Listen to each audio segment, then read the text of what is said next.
J'espère que vous allez bien, j'espère que vous vous portez bien. Hier, le 20 avril 2025, vous avez été très nombreuses et très nombreux à réagir à l'émission que nous avons diffusée consacrée aux nouvelles révélations, aux nouvelles très graves révélations dans l'affaire MLDZ qui ont été publiées dans l'enquête du JDD, le journal de dimanche, intitulé Paris qui est devenu le terrain de chasse des barbouzes algériens. Paris, terrain de chasse des barbouzes algériens.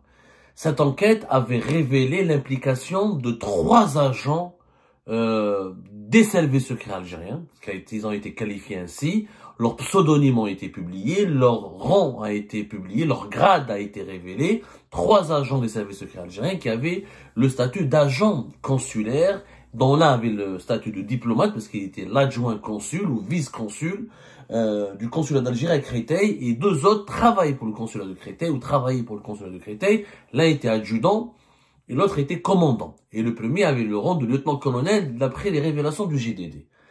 Les JDD partaient jusqu'à affirmer qu'ils disposaient d'éléments en s'appuyant sur des sites, en s'appuyant sur des sources proches du dossier.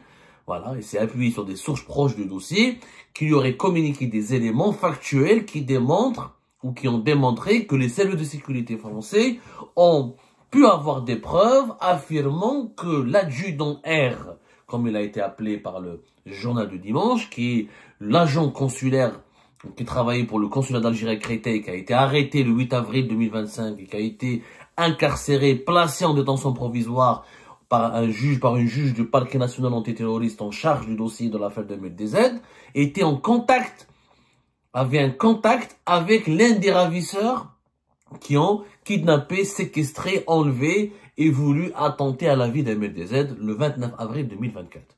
Les accusations sont très graves. Nous avons fait le récit de l'affaire, de l'enquête qui a été publiée par le GDD le 19 avril 2025. Hier, dans notre émission, elle était assez complète.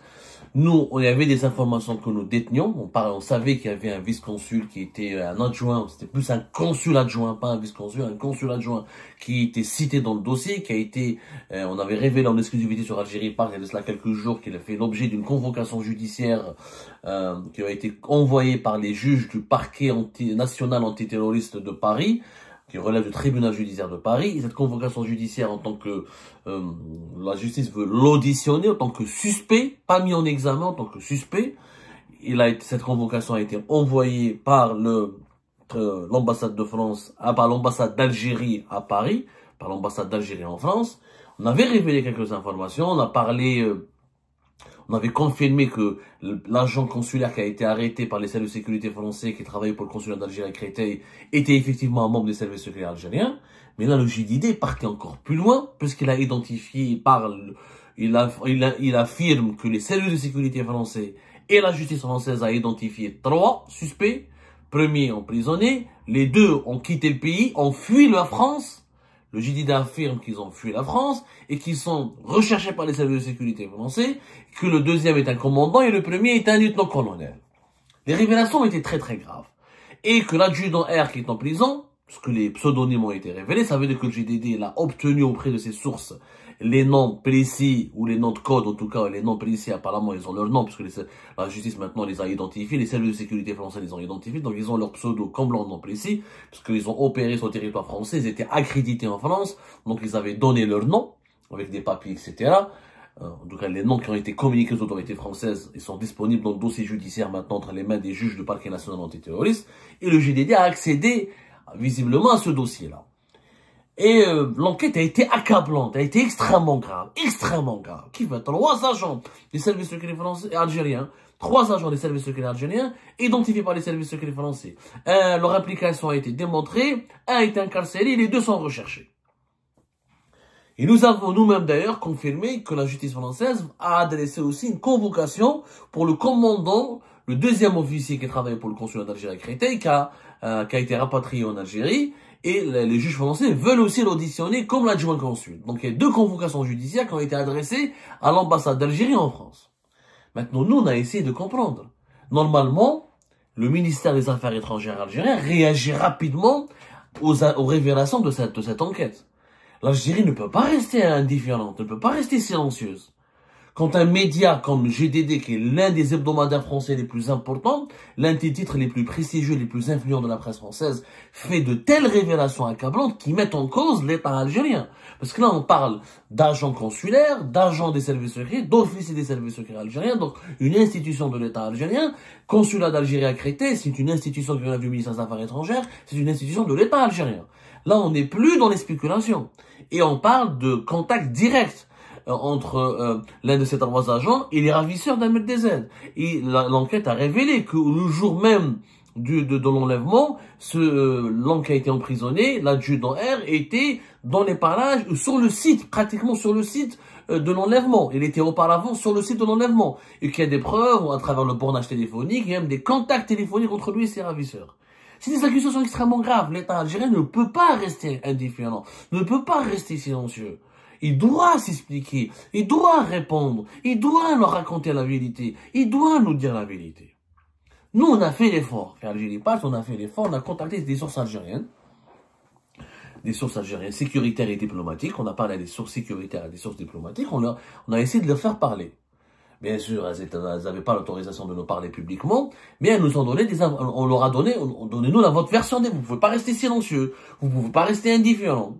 Alors, nos sources ont démenti. Nos sources à nous ont démenti, les sources que nous avons contactées, les sources qui ont accepté de nous parler, de façon même c'est de façon autorisée, mais non officielle, elle n'est pas de façon anonyme. Ils ont démenti les informations du GDD, ils ont dit que c'était faux, que soit d'après ces sources-là, que les noms qui ont été révélés, les noms de code, les pseudonymes, les initiales qui ont été révélées par GDD ne collent pas à l'identité de ces trois agents, que l'adjudant R s'appelait pas l'adjudant R, que le commandant S ne s'appelle pas le commandant S, que le lieutenant-colonel B ne s'appelle pas le lieutenant-colonel B. Ils ont démenti, que c'était pas vrai. Donc, le GDD a raconté que le vice-consul, qui, selon nos informations, adjoint consul, mais pas vice-consul, la différence n'est pas très notable. Et le GDD a raconté qu'il a fui la France en allant par Nice.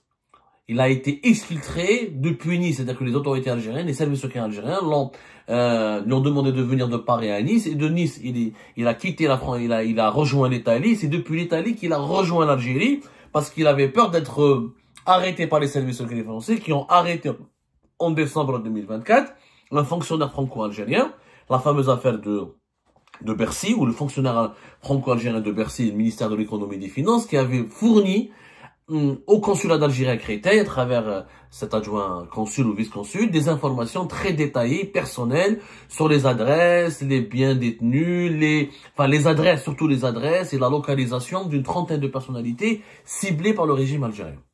Et les deux affaires sont liées à l'affaire Ahmed Dezed, l'affaire de l'espionnage de Bercy et la femme de l'office sont liées. Parce que la justice française a inculpé dans la première affaire, pour le moment, il n'est pas inculpé, on parle de soupçonne, le même suspect dans la première affaire et aussi soupçonné d'être le commanditaire de la deuxième affaire. L'affaire d'assassinat d'Ahmed Dezed, la séquestration d'enlèvement d'Ahmed Dezed et l'affaire d'espionnage, le vice-consul du consulat d'Algérie à Créteil est cité dans les deux affaires. Ce vice-consul aurait fui en urgence la France, depuis Nice pour rejoindre le territoire italien afin d'être rapatrié par l'Algérie depuis l'Italie. Il aurait fui. C'est ce qui a été dit dans l'enquête du GDD. Nos sources ont démenti cette information. Ils nous ont dit qu'il n'a pas fui, qu'effectivement il est cité dans l'affaire que les autorités algériennes savent qu'il est cité dans l'affaire de l'espionnage du fonctionnaire de Bercy, mais s'attendait pas à ce qu'il soit cité et impliqué dans l'affaire d'Ahmed Dezed, et qu'il a été rapatrié en Algérie, effectivement, mais depuis Paris. Il n'a pas fui, juste il a pris son passeport, il est parti à l'aéroport d'Orly, il a pris un avion, il est rentré. Il n'y avait pas de fuite depuis l'Italie. Visiblement, en Italie, d'après nos sources, c'est un autre agent du consulat d'Algérie à Nice. Il y a un consulat d'Algérie à Nice, il y avait un agent consulaire qui était aussi un membre des services secrets algériens, qui lui a quitté la France en allant vers l'Italie, en quittant les frontières, en traversant les frontières franco-italiennes. Mais, selon nos sources, l'agent algérien qui travaille pour le consulat d'Algérie à Nice et qui est aussi membre des services secrets. Il faut savoir que dans les consulats d'Algérie, il y a plein d'officiers des services secrets algériens. C'est pas propre à l'Algérie, pour être tout à fait sincère. Hein. Même la France, même les grands pays, les consulats et les ambassades à l'étranger sont les premiers relais des services secrets d'un pays à l'étranger. Beaucoup, notamment dans les pays sensibles, dans les pays délicats ou dans les pays dans lesquels l'Algérie en France elle a énormément d'intérêt. Donc ça a été une tradition historique depuis très longtemps dans les services consulaires et dans les ambassades d'Algérie à l'étranger. Les diplomates sont souvent des espions déguisés ou des agents des services secrets algériens déguisés. Ça, les Français le savent très très bien. Ils arrivent même à les identifier, ils arrivent même à les repérer assez facilement, parce que aussi les Français font la même chose. En Algérie, beaucoup d'agents des services secrets français ont une couverture diplomatique dans le consulat de France, dans l'ambassade de France en Algérie. C'est une tradition historique très connue entre les deux pays. Mais là, le problème, c'est que c'est la première fois que des agents des services secrets algériens sous couverture diplomatique sont arrêtés, emprisonnés, impliqués dans une affaire judiciaire, convoqués devant la justice pour s'expliquer, accusés de crimes graves d'espionnage et de séquestration et d'enlèvement et d'entreprises terroristes. Ça, c'est la première fois, par contre. C'est vraiment la première fois. Donc, selon nos sources, là, le gars de Nice, l'agent consulaire qui a fui la France depuis Nice, n'a rien à voir avec l'affaire MLDZ, n'a rien à voir avec l'affaire de l'espionnage. C'est toute une autre histoire. Et que le vice-consul de Créteil, au contraire, il aurait quitté la France depuis l'aéroport d'Orly, le plus normalement du monde. Concernant l'adjudant R, nos sources algériennes disent que ce que raconte le GDD est complètement faux. Il n'a rien à voir avec l'affaire MLDZ. La preuve, il a fait 5 fois. Il est parti en Algérie, il a fait 5 fois un va-et-vient entre l'Algérie et la France entre 2024 et 2025. À 5 reprises, il quitte l'Algérie pour aller il quitte la France pour aller en Algérie. Il fait des va-et-vient le plus normalement du monde. Et que si vraiment il était impliqué dans l'affaire d'MLDZ, est-ce qu'il serait con? Parce que voilà, c'est vrai que la question se pose. C'est un agent des services secrets, quand ils sont en opération, est-ce qu'ils gardent leur téléphone? S'il était parmi les commanditaires, et s'il était vraiment selon les sources algériennes, la version, j'essaie de donner la parole à tout le monde, parce que je suis journaliste, j'essaie d'être neutre, et de rapporter l'information, et rapporter la vérité, rien que la vérité, pour comprendre ce qui s'est passé. Mais selon la version de certaines sources, de nos sources, des sources algériennes qui ont accepté de nous parler, là, ce que raconte le GDD n'a aucun sens. Il peut pas être sur le lieu, s'il était réellement sur le lieu du crime, de séquestration, de l'enlèvement, et s'il avait des contacts avec les ravisseurs et tout ça, pourquoi il aurait gardé son téléphone pendant une année? Il aurait détruit son téléphone, il aurait détruit les traces, il aurait détruit les traces, il aurait détruit les preuves du crime, les preuves de son implication. Ça, c'est le b.a.-ba de tout agent des services secrets à travers le monde. Et quatrièmement, selon les sources algériennes à qui nous avons donné avec lesquelles nous sommes entretenus pour comprendre, pour réagir à l'enquête pour avoir leur réaction à l'enquête du GDD, si réellement les services secrets français ou les services de sécurité français avaient des preuves de l'implication de cet adjudant R, qui s'appelle pas l'adjudant R selon nos sources, ça reste à vérifier, à confirmer, si vraiment ils avaient des preuves de son implication, pourquoi il n'a pas été arrêté bien avant le 8 avril 2025. Pourquoi il a été arrêté uniquement le 8 avril? S'il y avait des preuves et des indications qu'il était en contact avec les ravisseurs depuis 2024, pourquoi ne pas l'avoir arrêté bien avant? Donc voilà ce que les sources algériennes à qui nous avons donné la parole les remarques qui nous ont, leurs réactions, les remarques qui nous ont fait parvenir et le démenti qui nous a été parvenu, qui nous ont partagé, voilà les informations qu'ils nous ont partagées pour démentir les allégations extrêmement accablantes de l'enquête du GDD. Nous, en tant que journalistes, on a fait notre boulot jusqu'au bout, et c'est ça notre métier, on a contacté l'auteur de l'enquête du GDD. L'auteur de l'enquête qui a été publiée dans les colonnes du GDD, c'est le journal de dimanche, c'est le journaliste franco-algérien Mohamed Sivaoui, qui est très connu, qui a accepté d'ailleurs, qui a eu la gentillesse et la bienveillance de venir souvent sur nos plateaux pour discuter des problématiques des relations franco-algériennes. C'est lui qui a écrit cette enquête. Et c'est lui qui l'a publiée.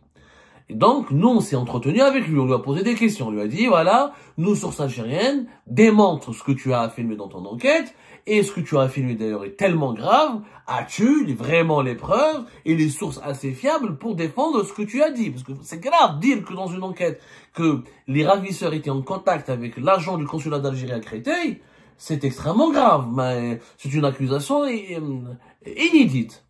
Mohamed Selfaoui nous a expliqué qu'il a parlé à des sources très fiables, très proches du dossier, judiciaire et sécuritaire, qu'il a même contacté, selon l'auteur de l'enquête du GDD, il a même contacté les avocats des 3 personnes qui sont incarcérées et emprisonnées depuis le 11 avril 2025, dont l'agent du consulat d'Algérie à Créteil, et qu'il s'est entretenu avec leurs avocats pour leur faire part des informations qu'il a obtenues, donc il leur a donné la parole, et qu'il a vérifié tous les détails, et qu'il ne va pas, et il met même au défi, Mohamed Selfaoui m'a dit, mais l'auteur de l'enquête du GDD, il a même mis au défi les autorités algériennes de le démentir, ou de réagir en déposant plainte pour diffamation. Parce que c'est vrai, si le GDD l'a menti, il faudra que les autorités algériennes déposent plainte pour diffamation.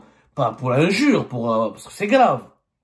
Donc Mohamed Selfaoui, il est mis au défi de le faire. Il affirme que les sources, tout a été recoupé, que ces sources très proches du dossier ont identifié les 3 agents algériens, que les initiales qui ont été publiées collent à leur véritable identité, qu'ils ne pouvaient pas révéler leur identité pour assurer un secret d'instruction, qu'ils ont été convoqués effectivement, comme nous rapporté via Algérie Part, que la justice, les juges du parquet national antiterroriste ont convoqué les 2 autres agents qui n'ont pas été arrêtés par les services de sécurité français, et qu'ils ont fui la France parce qu'ils avaient peur d'être arrêtés, parce qu'ils savaient qu'ils étaient recherchés. Donc, il est affirmatif, l'auteur de l'enquête du journal Le Dimanche, Mohamed Selfaoui, il est affirmatif. Il défie les autorités algériennes de le démentir. Maintenant, moi, je me dis, si les autorités algériennes ne commentent pas, si c'est faux, elles peuvent saisir la justice française, elles doivent déposer plainte. Je ne comprends pas. Pourquoi ne pas déposer plainte contre le GDD? Si l'ambassade d'Algérie en France, elle a un avocat, etc., elle peut déposer plainte. Si elle ne le fait pas, ça veut dire que quelque part, ce silence peut être interprété comme étant une sorte d'approbation. En arabe, si on se tait, ça veut dire qu'on donne raison quelque part à ces révélations accablantes. Ou une plainte devant la justice et un communiqué devant le ministère des Affaires étrangères.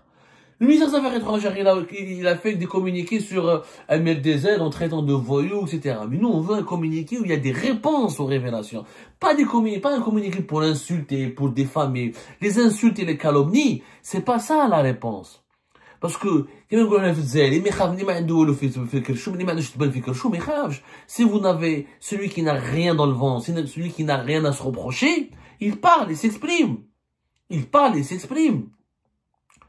Il n'a qu'à démentir, faire un communiqué clairement, prendre point pour point. Est-ce qu'il y a 3 agents? Est-ce que ces initiales collent? Comme nous, on a essayé de le faire. Il faut donner une version des faits réaliste, complète, convaincante. Il faut répondre à tous les points. Et si il y a une diffamation, une injure ou une exagération, un mensonge de la part du GDD, il y a la voie judiciaire. Déposer plainte, recourir à la justice. Mais si les autorités algériennes ne le font pas, là, franchement, des doutes assez sérieux peuvent être soulevés sur leur implication réelle dans l'affaire MLDZ. Et là, ce serait un cas sans précédent et ce serait un scandale inouï.